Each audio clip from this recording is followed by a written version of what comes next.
जय हिंद, जय भारत। मैं राहुल वर्मा आपका स्वागत करता हूं मेरे YouTube channel RSCS by Manish पर। दोस्तों, हमारी एक टेस्ट सीरीज चल रही थी साइकोलॉजी की, जिसमें हम टोटल 1000 क्वेश्चन करेंगे। और जो ये 1000 क्वेश्चन हैं वो अब तक की अध्यापक भर्ती परीक्षा में आए हुए हैं, सारे के सारे सवाल हैं। तो हमारा पहला सवाल हमारा ये है कि ब्रिजेज के समयगात्मक विकास के सिद्धांत के अनुसार निम्नलिखित में से कौन सा निष्कर्ष सिद्धांत के निष्कर्षों में सम्मिलित नहीं है। तो आपको बताना है दोस्तों, पहला ऑप्शन रहेगा हमारा तीव्र संवेगों की अनुक्रियाएं बढ़ती जाती है। दूसरा ऑप्शन रहेगा किसी उद्दीपक के प्रति व्यक्त की जाने वाली अनुक्रिया अपेक्षाकृत अधिक विशिष्ट हो जाती है। तीसरा ऑप्शन रहेगा हमारा संवेगात्मक अनुक्रियाएं एक परिस्थिति से दूसरी परिस्थिति को स्थानांतरित होती है। और लास्ट ऑप्शन रहेगा चौथा, संवेगात्मक अनुक्रियाएं धीरे धीरे विभेदित होती है। तो बताइए दोस्तों क्या आंसर रहेगा। जी बिल्कुल राइट दोस्तों, आपका जो आंसर रहेगा वो पहला ऑप्शन हो जाएगा ए, तीव्र संवेगों की अनुक्रियाएं बढ़ती जाती है। इसके बाद चलते हैं दोस्तों हमारे नेक्स्ट सवाल पर। नेक्स्ट सवाल हमारा है कि अधिगमकर्ता के विकास के संदर्भ में निम्नलिखित में कौन सा कथन सही है। आपको बताना है, पहला ऑप्शन है हमारा विकास पूर्वानुमानित होता है। दूसरा ऑप्शन रहेगा विकास अंश से संपूर्ण की ओर बढ़ता है। तीसरा ऑप्शन रहेगा विकास रेखीय पथ पर आगे बढ़ता है। चौथा यानी लास्ट ऑप्शन रहेगा हमारा विकास के सभी आयाम गलत होते हैं। तो बताइए दोस्तों क्या आंसर रहेगा। जी बिल्कुल राइट दोस्तों, जो आपने सोचा वही आपका आंसर हो जाएगा, ऑप्शन ए, विकास पूर्वानुमानित होता है। इसके बाद चलते हैं दोस्तों हमारे नेक्स्ट सवाल पर। नेक्स्ट सवाल हमारा ब्राउन बैनर के विकास के सिद्धांत के अनुसार वह स्थितियां जिसमें विद्यार्थी काफी समय व्यतीत करता है, जिससे विद्यार्थियों का परिवार और संगी साथी विद्यालय और पड़ोस कहलाता है। आपको बताना है दोस्तों, जिसमें पहला हमारा ऑप्शन रहेगा Urie Bronfenbrenner, Erik Erikson, Jean पियाजे, लेव वाइगोत्स्की। ध्यान देना दोस्तों, इसमें ऑप्शन गलत है। इसमें ब्राउन बैनर है, इसके आगे रहेगा हमारा सूक्ष्म तंत्र। तो बताइए दोस्तों।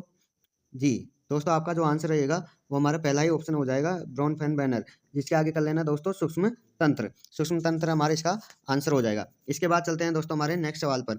नेक्स्ट सवाल हमारा है कि विकास अनुदैर्ध्य दिशा शीर्ष से पैर की ओर का अनुसरण करता है, विकास का यह सिद्धांत क्या कहलाता है। तो बताइए दोस्तों, मस्तकोद्मुखी, केंद्र से परिधि, वर्तुलाकार, रेखीय। बताइए दोस्तों क्या आंसर होगा। जी बिल्कुल राइट दोस्तों, आपका ए ऑप्शन हो जाएगा मस्तकोद्मुखी यानी सिफेलोकोडल। ओके दोस्तों, इसके बाद चलते हैं दोस्त हमारे नेक्स्ट सवाल पर। हमारा नेक्स्ट सवाल है बालक का विकास प्रभावित होता है, तो ये बताना है हमें। तो बताइए दोस्तों, जिसका पहला ऑप्शन है आनुवांशिकता से, केवल वातावरण से, केवल संस्कृति से, आनुवांशिकता एवं वातावरण दोनों से। तो क्या आंसर होगा। जी बिल्कुल राइट दोस्तों, आपका डी ऑप्शन हो जाएगा आनुवांशिकता और इसके साथ वातावरण दोनों से, यही हमारा आंसर हो जाएगा। इसके बाद अगले सवाल पर चलते हैं हम। हमारा अगला सवाल है कि जन्म के समय एक नवजात का सिर अपने शरीर की कुल लंबाई के कितने प्रतिशत रहता है, ये हमें बताना है।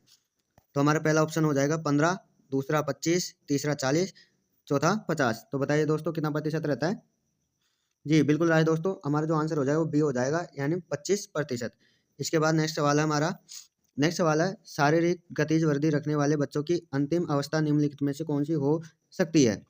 तो इसका पहला ऑप्शन है हमारे पास पर्यटक, दूसरा कवि, तीसरा राजनेता, चौथा नर्तक। तो बताइए दोस्तों क्या आंसर होगा। जी बिल्कुल राइट दोस्तों, आपका जो आंसर हो जाएगा डी ऑप्शन हो जाएगा नर्तक। ओके दोस्तों, अब इसके बाद हमारा अगला सवाल। अगला सवाल हमारा है वातावरण में वे सब बाह्य तत्व आ जाते हैं जिन्होंने व्यक्ति को जीवन आरंभ करने के समय से प्रभावित किया है, यह कथन है, यानी कि यह कथन किसने कहा है हमें बताना है। तो हमारा पहला ऑप्शन हो जाएगा जेम्स ड्रेवर, दूसरा हो जाएगा वुडवर्थ, तीसरा हो जाएगा डगलस ओलैंड, लास्ट हो जाएगा रूथ बेनेडिक्ट। तो बताइए दोस्तों क्या होगा। जी बिल्कुल राइट दोस्तों, आपका जो आंसर हो जाएगा वो बी ऑप्शन हो जाएगा वुडवर्थ। ओके दोस्तों, इसके बाद हमारा नेक्स्ट सवाल। नेक्स्ट सवाल हमारा निम्नलिखित में से कौन सा कथन सही नहीं है। इसका पहला ऑप्शन है विकास की प्रत्येक अवस्था के अपने खतरे हैं। दूसरा ऑप्शन है विकास लंबवत सीधा ना होकर वर्तुलाकार होता है। तीसरा ऑप्शन है विकास सामान्य से विशिष्ट की ओर अग्रसर होता है। लास्ट ऑप्शन है हमारा विकास गति की दर एक सी रहती है। तो बताइए दोस्तों इसका क्या आंसर होगा। जी बिल्कुल राइट दोस्तों, जो हमारा आंसर हो जाएगा वो डी ऑप्शन हो जाएगा, विकास गति की दर एक सी रहती है। इसके बाद हमारे अगले सवाल पर चलते हैं। हमारा अगला सवाल है कि एक 6 वर्षीय लड़की खेलकूद में असाधारण योग्यता का प्रदर्शन करती है। उसके माता पिता दोनों ही खिलाड़ी हैं। उसे नित्य प्रशिक्षण प्राप्त करने भेजते हैं और सप्ताहांत उसे प्रशिक्षण देते हैं। बहुत ही संभव है कि उसकी क्षमताएं निम्नलिखित दोनों के बीच परस्पर प्रतिक्रिया का परिमाण होगी। तो बताइए दोस्तों इसका पहला ऑप्शन हमारा स्वास्थ्य एवं प्रशिक्षण, दूसरा अनुशासन पौष्टिकता, तीसरा आनुवांशिकता और पर्यावरण, और लास्ट है वर्दी एवं विकास। तो बताइए दोस्तों क्या होगा इसका आंसर? जी बिल्कुल राइट दोस्तों, आपका सी ऑप्शन हो जाएगा आनुवांशिकता और पर्यावरण। ओके दोस्तों, इसके बाद हम चलते हमारे नेक्स्ट सवाल पर।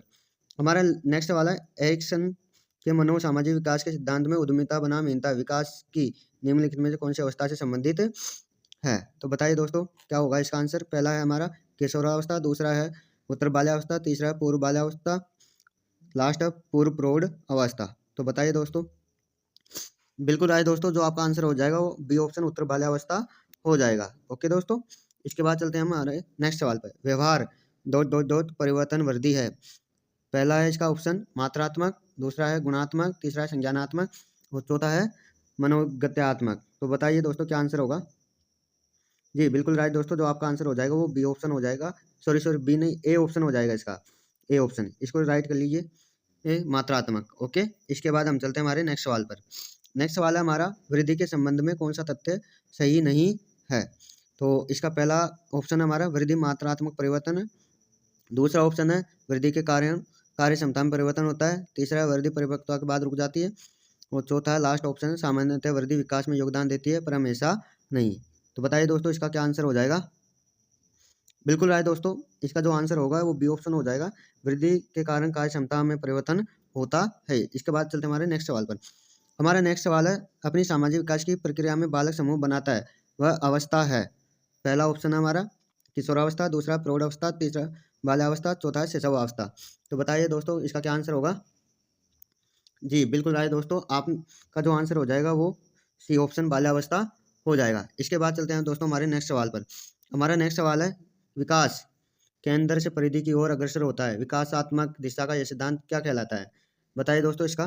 पहला है मस्तकाधोमुखी, दूसरा निकट से दूर, तीसरा वर्तुलाकार, चौथा है रेखीय। तो बताइए दोस्तों इसका क्या आंसर हो जाएगा?